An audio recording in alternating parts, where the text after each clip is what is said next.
What are the 70 nations? The Sanhedrin speaks. In this video, guys, we're going to look at an interview by Adam Eliyahu Berkowitz from Breaking Israel News.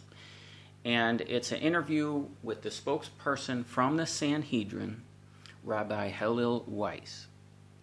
And we're going to look at some details of the things that the Sanhedrin is planning. Now, before we get into this video, I just want to make an admonition, guys, that our battle is not against flesh and blood. Our battle is against spiritual entities, spiritual wickedness in high places.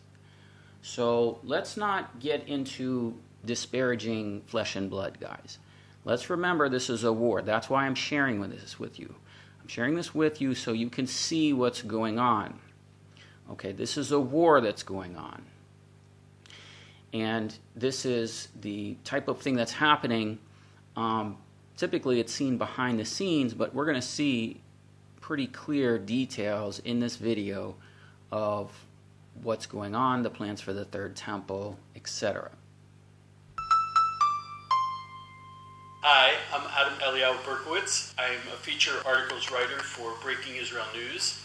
And for the last 4 years, I have had an amazing time writing about the re-emergence of the biblically mandated Sanhedrin of elders, which is the only way that the Bible really permits Israel to have a court system. And they've really been doing amazing things. Just to give you an idea, 4 years ago, I became familiar with them. They were putting the Pope and Obama on trial for going against the Bible by not recognizing that the land of Israel belongs to the Jews, that as it's written quite explicitly in the Torah. Now, I just wanted to pause this and mention that we have a link in the description field of them taking Pope Francis and Obama to court. Like you said, that was 4 years ago, and we'll give you a link in the description field. But the rabbi that defended them actually was successful in acquitting them, the best I can tell.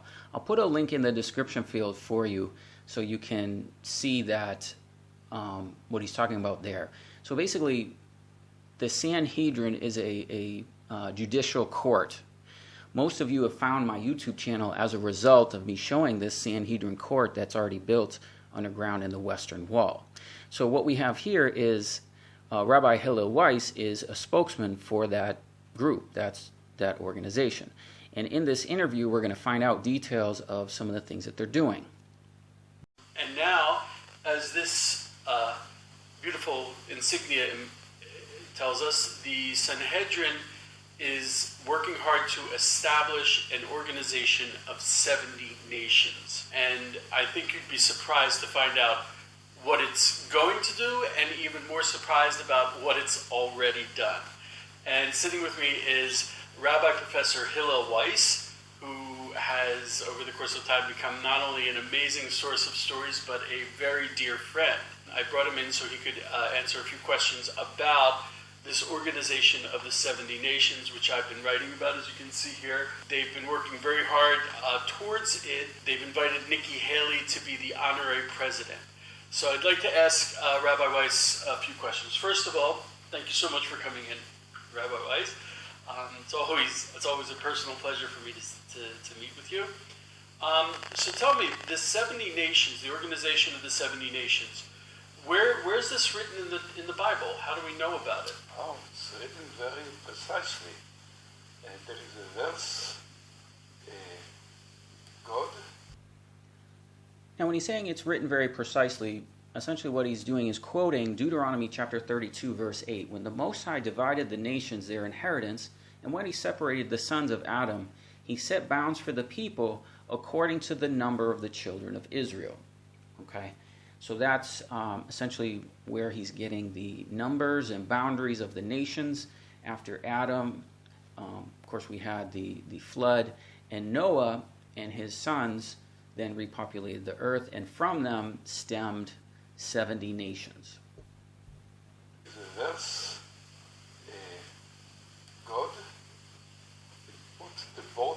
nations according the number of Israel.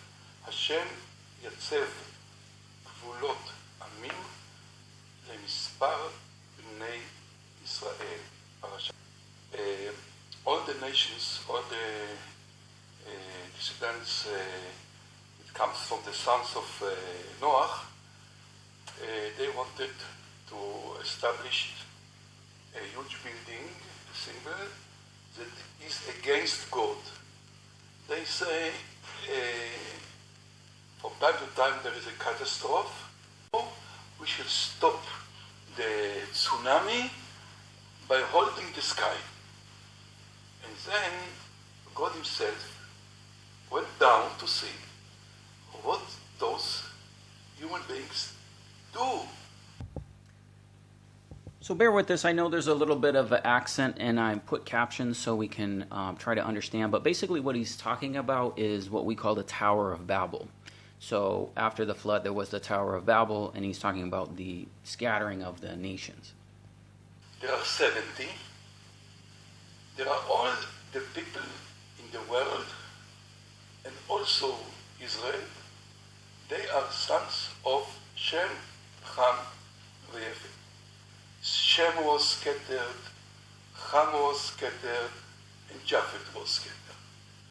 So the three sons of Noah were scattered throughout the world, and with them the 70 nations. Now, pay close attention to what he says next. Now the temple is a repentance, is a way back of all the nations to a building that is used for the work of Hashem, for the work, not a rebellion. Okay. Now, so what he's saying is, because of what had taken place, there is a redemption, and now the 70 nations that were scattered at the Tower of Babel with different languages, now they are to assemble around the temple. Now you'll notice throughout this that Rabbi Weiss is using a name called Hashem. And some of you may not know what that is, but Ha in Hebrew is the, and Shem it just means name. So instead of using God's name, saying Yahweh, Elohim, they do sometimes say Shaddai, but he's using the name Hashem. So that name is just name. You're basically just saying the name. Now we know that Yahweh has a name, okay? So we should consider that, the name that they're using is not the name in the Bible. And what they're saying as well is that when the Jews build the temple and they bring the nations back, it's not for rebellion, right? But the opposite. The same as Israel was exiled and the temple was destructed, Hashem destructed the Babylon Tower. These are all things that are written in the Noahide laws.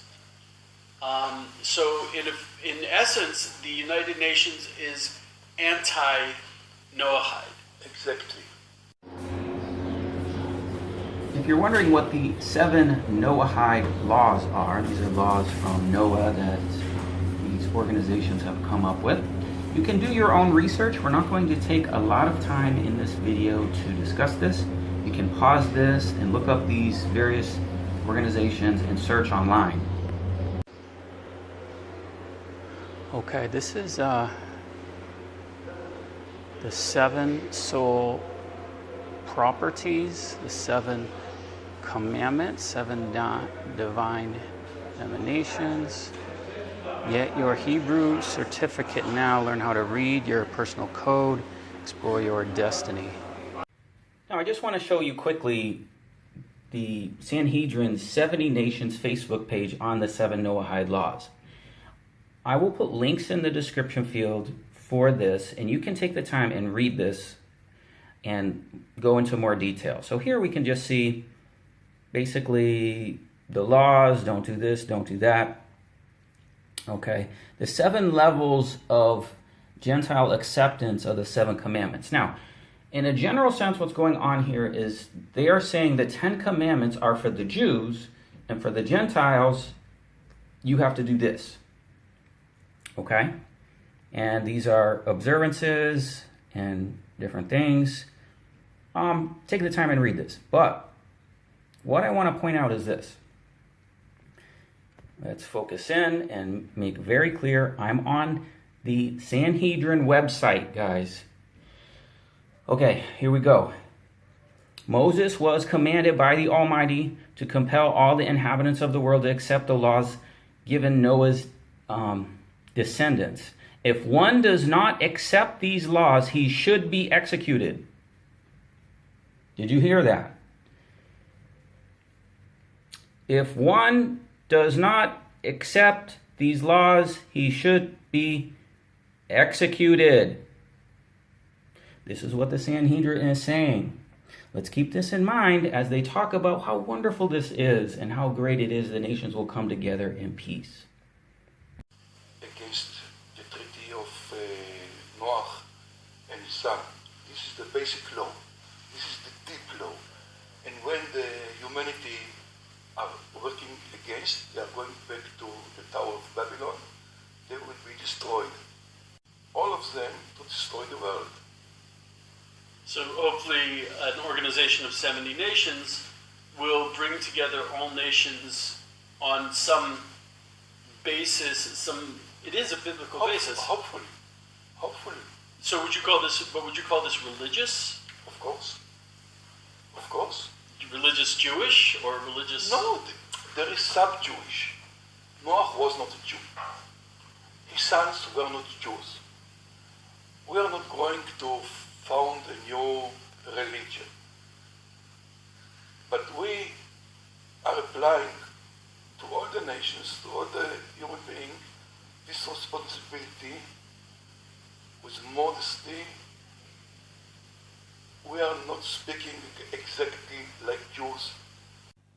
Okay, some of this is a little bit difficult to understand, so I just want to type it out for you. Again, the question's asked, would you call this organization religious? Of course, it is religious. Is it Jewish? No. There is some Jewish. Noah was not a Jew. We are not going to found a new religion, but we are applying to all the nations, all human beings, for this responsibility. And what's the responsibility? The 7 Noahide laws. A nation, peoplehood, and so on. And when we will understand it deeply, there will be much more love and responsibility between all the people. You describe it very nicely. How can you not want something like that? But this won't be an organization of rabbis running the world. No, chas v'sholem. That means God forbid. Okay.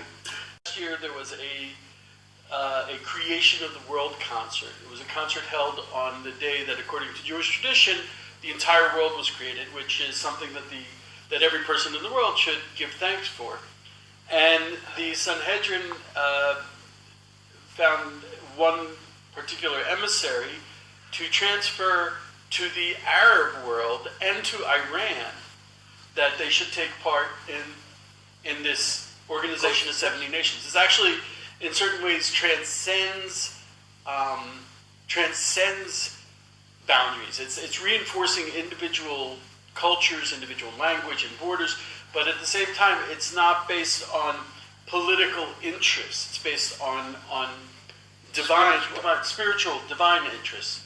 Could this be a forum to help the world return to its spiritual roots, something that we all share, actually. But it could help with some very real issues we're coping with today. If we could sit down with Iran, then maybe we'd avoid some of the problems. It's more the Persians, Iran. The Persians, yes. But it can be also Iran. Yes. We are not confiscated, not Erdogan, not Turkey, not Syria, not the enemies. Like in Athens, when there was the Olympics time, there was no wars. We are inviting, not we, the Bible invites all the nations to Jerusalem. But the main point was, in the intermission, they invited up the ambassador of Honduras, the ambassador of Guatemala, and a delegation from Mexico. And they signed on to a charter for the Organization of the 70 Nations, in which they expressed intent to take part in it, that they would accompany Israel on our... According to the prophecies, they will follow the people of Israel to the temple. Each year, let's say, at the tabernacle, but any time, like in the prayer of Solomon's, the king, that built the first temple, there is a prayer for the alien, for the non-Jews, when they are coming to the temple to pray for Hashem. Yeah, that's a very important point. Implicit in this is a return to Zion, a return to the third temple. There's a lot of disputes between religions about what exactly that means. And there's a lot of misunderstanding. It should be emphasized, and in a very simple way, that first of all, the first temple, when it was dedicated, the prayers of the non-Jews were one of the first things that Solomon said. The temple is not a Jewish synagogue. It's for the entire world. And in the same way, this organization is for the entire world. So, and the third temple will also require the entire world to be part of it. Part about is the world really needs us to take our place as what God wanted us to be, as a light unto the nations. Without the Jews, there's no temple, house of prayer for all nations. You know, it's written in the Midrash, let's say in the Talmud, that if the non-Jews would know what is the meaning of the temple, they would run to do it. Yes, yes. And you can put it the other way as well, that if this seems like an idea that you don't like, perhaps you don't understand it properly, or perhaps it's not coming out the way it should. But the temple should be something that's appealing to everyone. And this League of 70 Nations, the Organization of 70 Nations, is also very much something that should appeal to the entire world. So tell me, Rabbi, I want to show you that tomorrow there will be an exhibition about the future Jerusalem. And there is the building of the 70 Nations. Also, there is a place for it. In the ancient Ba'ir Atika. In the old city. In the old city. And on the borders of Jerusalem. And so there are plans to make this, it's not just a nice idea or a club. And it's moving forward very quickly. As I said at the beginning. Okay, just to go over what he just said, he said there are plans in the old city of Jerusalem for a building for the 70 nations. Now, of course, we're going to see it's, one assembly hall for that. It's already there. It's already built. Now, as the Sanhedrin was talking about the plans in the old city of Jerusalem for the 70 nations, let's be reminded of what you're looking at right here. And that is the circular shape of 70 seats in this synagogue. Now he's saying that the 70 nations, the provision for them coming into the old city of Jerusalem is already planned. Now part of that, the Sanhedrin has 70 seats. You see that in Ezekiel chapter 8, as we've described in previous videos. Most of you have seen this footage. But isn't it interesting that we have 70 seats of the elders of the Sanhedrin, and we have 70 nations. And of course, he's saying that the rabbis are not over the nations, but it appears we have a 1-to-1 ratio, right? 70 elders, and then 70 nations. And of course, when we first reported on this the people scoffed. But then we had Mike Pompeo. And we had the president of Brazil visit this very room. So that certainly, well, hopefully got your attention. So this would be something for a meeting hall for the 70 nations, as would the other chambers like this we have shown you. Banquet halls. Doesn't this look like a place for dignitaries and important meeting halls? All this underground by the Western Wall. Okay, to also mention some of the nations that were participating in the concert, or will be participating coming up. There is Afghanistan, El Salvador, Trinidad, Tobago, Costa Rica, along with Guatemala, Mexico, and Honduras. Now, in this next section, he's going to talk about the Bahrain Economic Summit. This is the economic portion of the peace plan. And it's difficult for him to understand what he's saying. I've tried to write it down, but what I want you to know is that the Sanhedrin is making suggestions on the peace deal. And he's saying things here like to establish electromagnetic something, and he's talking about the African rift that divides the 3 continents. And then he's going to talk about the economic interest of all countries in one system over the globe. And it's going to be like a river of life from Eden. Peace, okay? So let's listen to what he says. Like I said, this is a little bit difficult to understand what he's saying, but I think it's important to include something that you already published.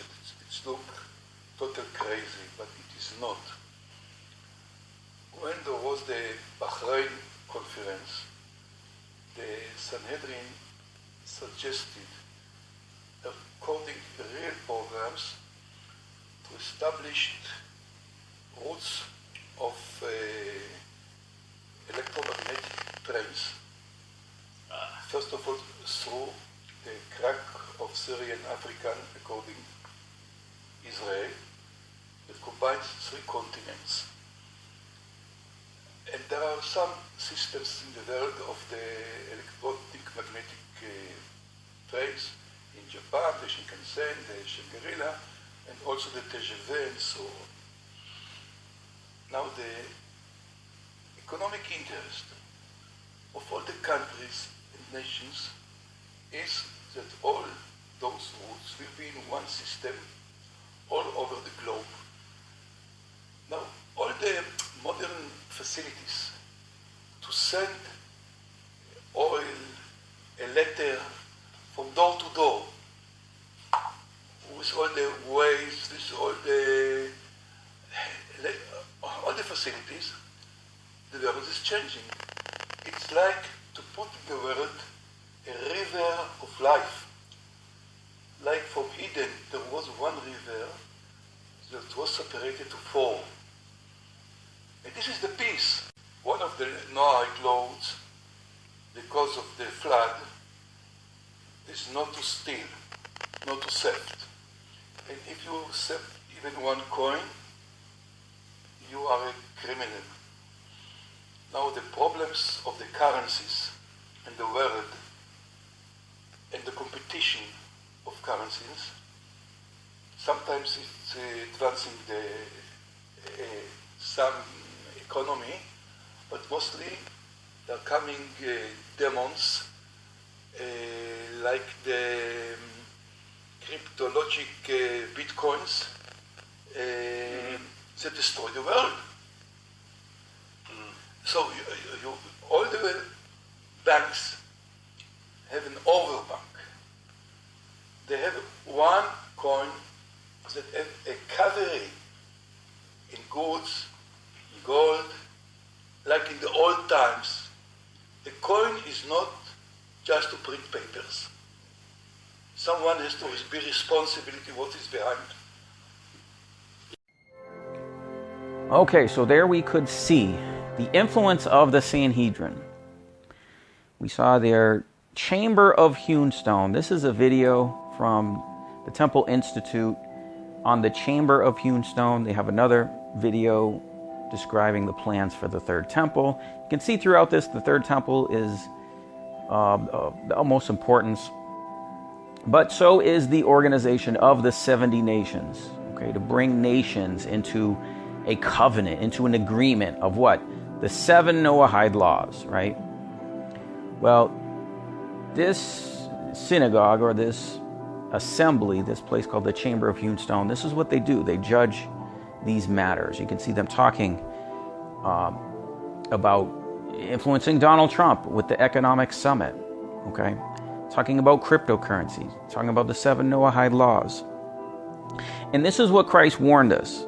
He warned us about false Christ, false prophet in the hidden chambers, in the desert. So this is, we've shown you the hidden chambers. We've shown you this, okay?